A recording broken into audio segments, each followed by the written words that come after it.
HarperCollins presents Broken Biscuits and Other Male Failures by Adam Farrar. Read by Adam Farrar. For Janet and Ian. To be the man, you've got to beat the man. And I am the man. Ric Flair. I think God, in creating man, somewhat overestimated his ability. Oscar Wilde. I just don't get why you want to tell people all these personal things. Ian Farrar, my father. Doomsday. In 1986, every schoolchild in the UK was obliged to celebrate the 900th anniversary of the Doomsday Book, a great survey of land and assets demanded by William I following the Norman Conquest. For weeks, classes just like mine learned about the Battle of Hastings, made Norman helmets out of sugar paper, and sketched their own versions of the Bayeux Tapestry. During breaks, we'd recreate scenes from the battle, imitating the thrashing final moments of King Harold, our bodies jolting like fish out of water as we clutched at imagined arrow shafts protruding from our eyes. The entire country seemed to be united in this celebration of its huge, reconfiguring loss, a national demonstration of late-onset Stockholm Syndrome. The Doomsday Book compelled my friends and me, not because we were all great fans of land taxes and census data, but mostly for how the key word was pronounced. Doomsday. This made it sound much more thrilling than it was, like a spell book bound in human skin. We didn't pay attention to the actual content so much. What child would? While the area of Suffolk where I spent my childhood featured a heavy crop of thick four-armed aspiring young farmers, none of my friends cared how many sheep a landowner possessed almost 1,000 years ago.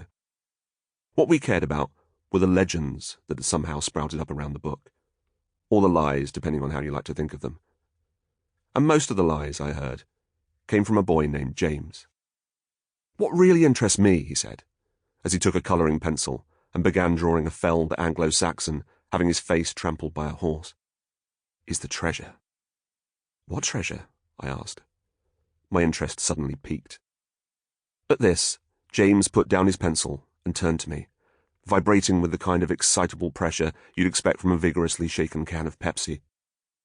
Well, he began, and I braced myself, because James always had a great deal to say. An only child who spent a lot of his time having to make his voice heard among adults, over time he ended up sounding like one. You've met them, those kids who wouldn't seem out of place in a bar, loosening their ties and opening up to you about their disappointing quarterly sales figures or their harrowing second divorce.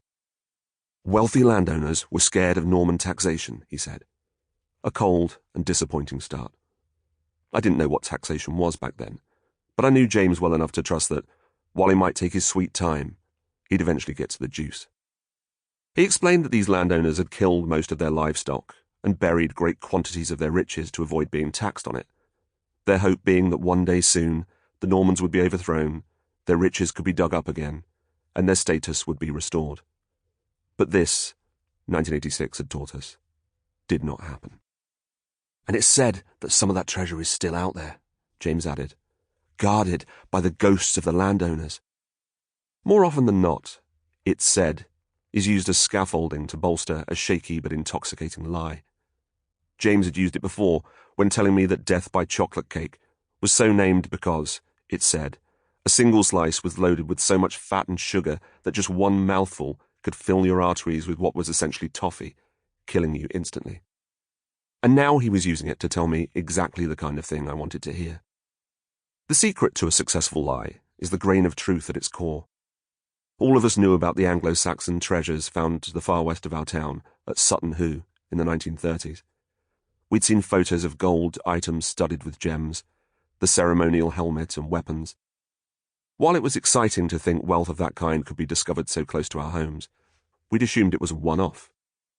Then our history teacher showed us a photocopied news article about a 9-year-old boy named Gary Frid, and a light bulb came on in my head. In 1976, Frid had been playing on the edge of a river in Yorkshire when he discovered a 1,000-year-old Anglo-Saxon chieftain's sword. He'd pulled it from the waters, and in doing so briefly became very famous. He appeared in national newspapers and on the popular kids' TV show Sample complete. Ready to continue?